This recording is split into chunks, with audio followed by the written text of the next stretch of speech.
ಮಳೆ ಕೊರತೆಯಿಂದ ಎದುರಾಗಿರುವ ಸಮಸ್ಯೆ ನಿವಾರಣೆಗೆ ರಾಜ್ಯದ ಹಲವೆಡೆ ಇವತ್ತಿನಿಂದ 60 ದಿನ ಮೋಡ ಬಿತ್ತನೆ ಮಾಡಲಾಗುವುದು ಅಂತ ಜಲಸಂಪನ್ಮೂಲ ಸಚಿವ ಎನ್ ಚೆಲುವರಾಯಸ್ವಾಮಿ ತಿಳಿಸಿದ್ದಾರೆ.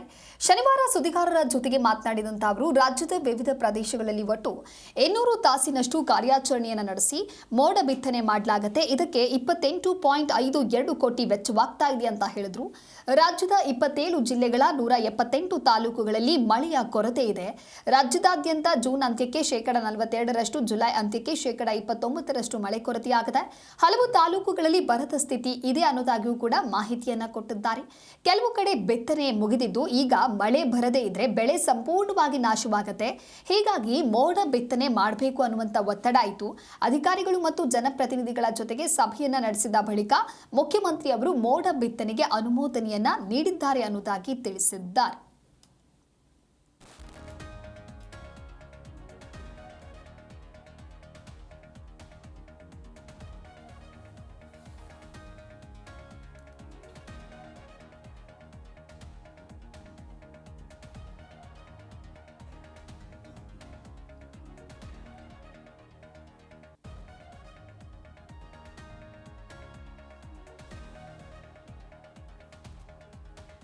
ಮಳೆ ತರಿಸೋದಕ್ಕೆ ಸರ್ಕಾರದ ಪ್ಲಾನ್ ಇದು. ರಾಜ್ಯದಲ್ಲಿ ಬರ ತಗ್ಗಿಸೋದಕ್ಕೆ 28.52 ಕೋಟಿ ವೆಚ್ಚವನ್ನ ನೀಡಲಾಗಿದೆ.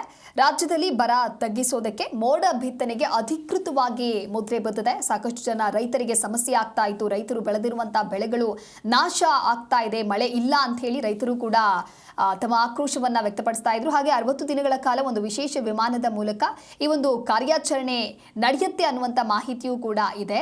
200 ಗಂಟೆಗಳ ಕಾಲ ಆಕಾಶದಲ್ಲಿ ವೈಮಾನಿಕ ಹಾರಾಟ ನಡೆಸಿ ಮೋಡ ಬಿತ್ತನೆಯನ್ನ ಮಾಡಲಾಗುತ್ತೆ. ಮಳೆ ತರಿಸೋದಕ್ಕೆ ಸರ್ಕಾರದ ಪ್ಲಾನ್ ಇದು. ಕಂದಾಯ ಮತ್ತು ಜಲಸಂಪನ್ಮೂಲ ಇಲಾಖೆಗಳ ಸಮನ್ವಯದಲ್ಲಿ ಮಾಡ್ತಾ ಇರುವಂತಹ ಬೃಹತ್ ಪ್ರಾಜೆಕ್ಟ್. ಮಳೆ ಕೊರತೆಯ ನಿವಾರಣೆಗಾಗಿ ಸರ್ಕಾರದ ಕ್ರಮ. ಹಾಗೆ ಖ್ಯಾತಿ ಕ್ಲೈಮೇಟ್ ಮಾರ್ಫಾಡಿಫಿಕೇಶನ್ ಸಂಸ್ಥೆಗೆ ಮೋಡ ಬಿತ್ತನೆಯ ಜವಾಬ್ದಾರಿಯನ್ನು ಕೂಡ ನೀಡಲಾಗಿದೆ. ಒಂದು ರೆಸ್ಪಾನ್ಸಿಬಿಲಿಟಿನ ನೀಡಲಾಗಿದೆ. ರಾಜ್ಯದ 29 ಜಿಲ್ಲೆಗಳ ಬರೋಬ್ಬರಿ ಅಂತ ಹೇಳಿದ್ರೆ 188 ತಾಲೂಕುಗಳಲ್ಲಿಯೂ ಕೂಡ ಈಗ ತೀವ್ರವಾದಂತಹ ಮಳೆಯ ಕೊರತೆ ಎದುರಾಗಿದೆ. ಇನ್ನು KSNDMC ವರದಿ ಪ್ರಕಾರವಾಗಿ ಪ್ರಸಕ್ತ ಸಾಲಿನಲ್ಲಿ 31% ಮಳೆಯ ಅಭಾವ ಇದೆ. ಹಾಗಾಗಿ ಮಳೆಯ ಕೊರತೆಯನ್ನ ನೀಗಿಸೋದಕ್ಕೆ ಸರ್ಕಾರದ ಪ್ಲಾನ್ ಇದು. ಕಾವೇರಿ ಕಣಿವೆ ಸೇರಿ ಉತ್ತರ ಕರ್ನಾಟಕದ ಜಿಲ್ಲೆಗಳಲ್ಲಿ ಹನಿ ನೀರಿಗೂ ಕೂಡ ಹಾಹಾಕಾರ ಪಡುವಂತ ಸ್ಥಿತಿ ನಿರ್ಮಾಣ ಆಗಿದೆ. ಹಾಹಾಕಾರ ಎದುರಾಗದೆ ಮೋಡ ಬಿತ್ತನೆ ಆರಂಭ ಮಾಡುವಂತೆ ಸರ್ಕಾರಕ್ಕೆ ಶಾಸಕರು ಮತ್ತು ರೈತರಿಂದ ತೀವ್ರವಾದಂತಹ ಒತ್ತಡ ಕೇಳಿಬಂದಿತ್ತು. ಹಾಗಾಗಿ ಕೃಷಿ, ತೋಟಗಾರಿಕೆ ಮತ್ತು ಕುಡಿಯುವ ನೀರಿನ ಸಮಸ್ಯೆಯನ್ನ ನೀಗಿಸೋದಕ್ಕೆ ಸರ್ಕಾರದ ಸಾಹಸ ಇದು. 60 ದಿನಗಳ ಕಾಲ ನಡೆಯಲಿರುವಂತಹ ಮೋಡ ಬಿತ್ತನೆ ಕಾರ್ಯ. ಆಕಾಶದಲ್ಲಿರುವಂತಹ ತೇವಾಂಶ ಭರಿತ ಮೋಡಗಳ ಮೇಲೆ ರಾಸಾಯನಿಕಗಳ ಸಿಂಪಡಣೆಯನ್ನ ಮಾಡಲಾಗುತ್ತೆ. ಈ ರೀತಿಯಾಗಿ ಮೋಡ ಬಿತ್ತನೆಯ ಪ್ರೊಸೆಸ್ ಕಂಟಿನ್ಯೂ ಆಗುತ್ತೆ.